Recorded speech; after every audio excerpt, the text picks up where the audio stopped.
suratul mudaffifin. Al-mudaffifin ƴoyɓe.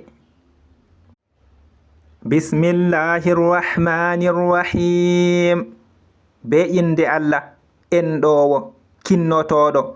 Waylul lil mutaffifin. Bone wodani ƴoyɓe. Alladhina idha iktalu ala nnasi yastawfun. Ɓe nde tawe ɓe eti ha himɓe ɓe kebbina. Wa idha kaluhum aw wazanuhum yuqsirun. Ende tawe ɓe etani ɓe ma bo ɓe nijani ɓe ɓe ndusɓina. Ala yadhunnu ulaika annahum mab'uthun. Yelika ɓe gikkatana ɓe a ton maɗa andu hamɓe ɓe ummitinteɓe li yawmin azim, ha nyalde maunde. Yawma yaqumu nnasu li rabbil alamin.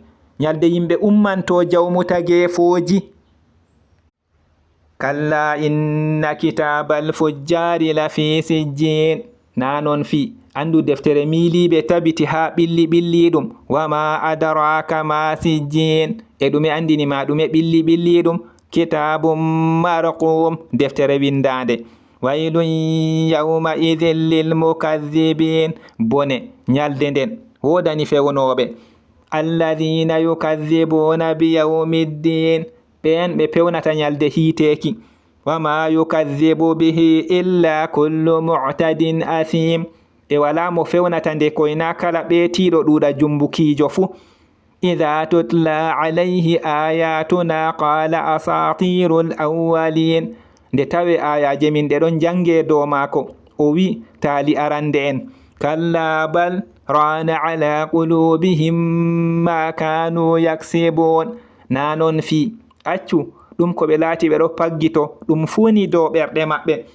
Kalla innahum an rabbihim yawma idhin la mahjubun. Nanon fi andu hamɓe tabiti ɓe wirnaɓe ɓe acci jawmiɓe nyalde nden. Summa innahum la salul jahim. Hoti andu hamɓe tabiti ɓe natan juɗoye. Summa yuqalu hadha alladhi kuntum bihi tukadhibun. Hoti ɗo wi'e ɗo ɗum on laati on pewnata ɗum.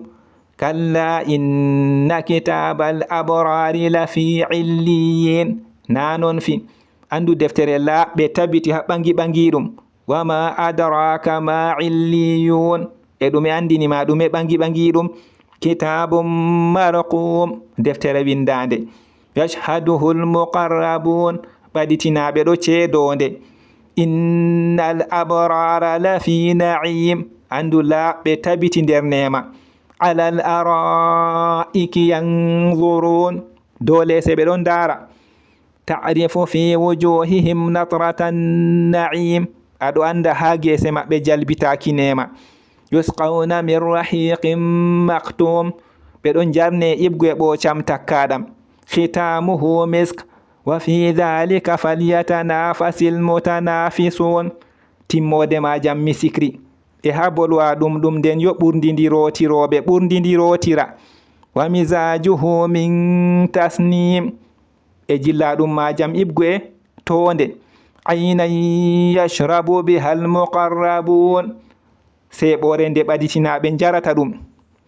Innal ladhina ajramu kanu min alladhina amanu yadhakun. Andu ɓen ɓe ngaɗi aybe ɓe laati ɓe ɗon jala ibgue ɓen ɓe nuɗɗini. Wa idha marru bihim yataghamazun. Ende tawe ɓe njali ɓe kimƴotira. Wa idha inqalabu ila ahlihim inqalabu fakihin. Ende tawe ɓe pirliti fagoye yimɓe maɓɓe ɓe pirliti ɓe hayɗinoɓe. Wa idha ra'awhum qalu inna ha'ula'i ladallun. Ende tawe ɓe ngiɓe ɓe mbi andu ɓe tabiti ɓe majjuɓe. Wama ursilu alayhim hafidhin. Eɓe nulaka dow maɓɓe ɓe renoɓe.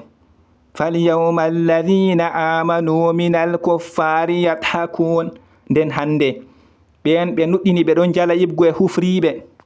Alal ara'iki yanzurun. Dow lese ɓe ɗon dara. Hal thuwibal kuffaru ma kanu yaf'alun. yeli ka hufriɓe ngarjama ko ɓe laati ɓe ɗo kuwana